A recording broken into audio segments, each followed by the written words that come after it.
നമ്മൾ നോക്കാൻ പോകുന്നത് ടാറ്റ എത്തിക്കൽ ഫണ്ടാണ്. ഇന്ന് ഇൻഡസ്ട്രിയിൽ ഒരേ ഒരു എത്തിക്കൽ ഫണ്ട് ഉള്ളത് ടാറ്റയുടെ എത്തിക്കൽ ഫണ്ടാണ്. ഇത് ശരിയ ബോർഡ് അംഗീകൃത ഫണ്ടാണ്. ശരിയ ബോർഡ് അപ്രൂവ് ചെയ്ത ഒരു ഫണ്ടാണ് ടാറ്റ എത്തിക്കൽ ഫണ്ട്. റിലീജിയസ് ആയിട്ടുള്ള ആൾക്കാരൊക്കെ നോക്കി ഇൻവെസ്റ്റ് ചെയ്യാൻ പറ്റുന്ന, അവർ കൂടുതൽ ഇപ്പോൾ ഇൻട്രസ്റ്റ് വേണ്ട അങ്ങനത്തെ ഉള്ളവർ കൂടുതലുണ്ടാവും. പിന്നെ സിഗരറ്റ്, ലിക്കർ ഇങ്ങനത്തെ സൊസൈറ്റിക്ക് ഹാംഫുള്ളായിട്ട് പ്രൊമോട്ട് ചെയ്യുന്ന കമ്പനീസിൽ ഇൻവെസ്റ്റ്മെൻറ്റ് പോകണ്ട എന്നുള്ളവർ ഒക്കെ ഇൻവെസ്റ്റ് ചെയ്യുന്ന അങ്ങനത്തെ കമ്പനീസ് സോർട്ട് ചെയ്തിട്ട് അതിൽ നിന്ന് ശരിയ ബോർഡ് ഇന്ന കമ്പനീസൊക്കെ അംഗീകരിച്ചിട്ട് അവർ സോർട്ട് ചെയ്ത് അവർ സർട്ടിഫൈ കൊടുത്തൊരു ഫണ്ടാണ് ഇത് ടാറ്റയുടെ എത്തിക്കൽ ഫണ്ട്. എവരിവൺ നോസ് ആക്ച്വലി ഈ ഒരു ഫണ്ട് എന്ന് പറയുന്നത്, ഇതിൻ്റെ ഫണ്ട് ഇൻഫർമേഷനിൽ നമുക്ക് മിനിമം SIP എമൗണ്ട് 100 രൂപ നമുക്ക് വേണമെങ്കിൽ 100 രൂപ മുതൽ തുടങ്ങാൻ പറ്റും. ആസ് യൂഷ്വൽ 2013 തുടങ്ങിയ ഫണ്ടാണ്. ലോഗിൻ പീരീഡ് ഇല്ല. കറണ്ട് NAV 10 രൂപയിൽ നിന്ന് തുടങ്ങി കറണ്ട് NAV 482 രൂപ ആയിട്ടുണ്ട്. ടോട്ടൽ AUM 3000 കോടി, 3000+ ക്രോർസ് ഉണ്ട്. എക്സ്പെൻസ് റേഷ്യോ 0.69 ആണ്. ബെഞ്ച് നിഫ്റ്റി 500 ശരിയ. നമുക്ക് ശരിയ ബോർഡ് സർട്ടിഫൈ ചെയ്തുള്ള ആ ഒരു ഫണ്ടാണ് ഇതുള്ളത്. ഇതിൽ വരുന്നത് ഇതിൻ്റെ റിട്ടേൺസൊക്കെ നമുക്ക് വേണമെങ്കിൽ കാൽക്കുലേറ്റ് ചെയ്ത് നോക്കാം. 1 ഇയർ, 3 ഇയർ, 5 ഇയേഴ്സ്, 10 ഇയേഴ്സ്, അങ്ങനെ നമുക്ക് വേണമെങ്കിൽ കാൽക്കുലേറ്റ് ചെയ്ത് നോക്കാം. ദെൻ ഇതിൻ്റെ ടാക്സൊക്കെ സെയിം ആസ് യൂഷ്വൽ സെയിം ഇതിനെ മ്യൂച്വൽ ഫണ്ട് പോലെ തന്നെയാണ്. 15% ആൻഡ് 10%.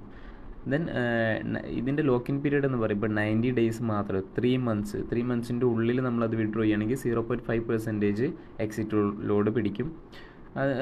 90 ഡേയ്സ് 3 മന്ത്സിന് ശേഷമാണെങ്കിൽ 0. ഇതിൽ ടോട്ടലി 63 സ്റ്റോക്സും 8 സെക്ടേഴ്സും ആണുള്ളത്. നമുക്ക് നോക്കാം. Industrial, technology, basic material, consumer defence, health care, energy and communication services, ഇത്ര സെക്ടേഴ്സിലാണുള്ളത്. 8 sectors.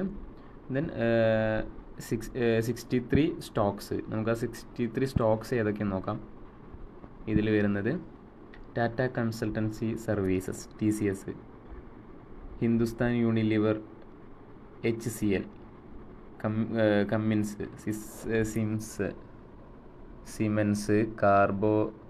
Siemens. Then Bharati heavy electrics, Alkem, Shree cements, tech Mahindra, UltraTech, Voltas, Cipla, Godrej, ഇത്രയും കമ്പനീസാണ് ഇതിൽ വരുന്നത്. 63 കമ്പനീസ് വരുന്നുണ്ട്. കൂടുതലും ഫാർമസ്യൂട്ടിക്കൽ കമ്പനീസാണ് വരുന്നത്. ഫാർമ റിലേറ്റഡ് ആയിട്ടുള്ള കമ്പനീസ് വരുന്നുണ്ട്. ഇതിൽ ഫിനാൻസ് റിലേറ്റഡ് ഒരു കമ്പനീസും ഉണ്ടാവില്ല. കാരണം ബാങ്ക് അങ്ങനത്തെ കാര്യങ്ങളൊന്നും ഉണ്ടാവില്ല ഈ ഒരു ഫണ്ടിൽ വരുന്നത്. ഇതിൽ കൂടുതലും IT പരമായിട്ടും പിന്നെ ഫാർമ അങ്ങനത്തെ അവരെ ശരിയ ബോർഡ് അംഗീകരിക്കുന്ന അവരുടെ അതിലുള്ള നിബന്ധനകളിലുള്ള കമ്പനീസ് മാത്രമേ ഉണ്ടാവുള്ളൂ. ഇതിൽ MRF,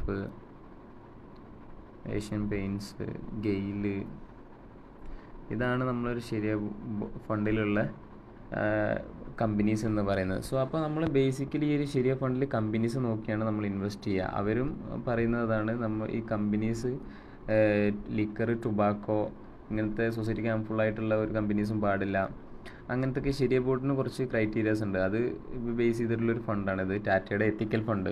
ഇപ്പോൾ ഇൻഡസ്ട്രിയിൽ ശരിയ ഫണ്ട്, അത് എത്തിക്കൽ ഫണ്ടുള്ള ഒരു കമ്പനി ടാറ്റയാണ്. ടാറ്റയുടെ മാത്രമാണ് സർട്ടിഫൈഡ് ആയിട്ടുള്ളത്.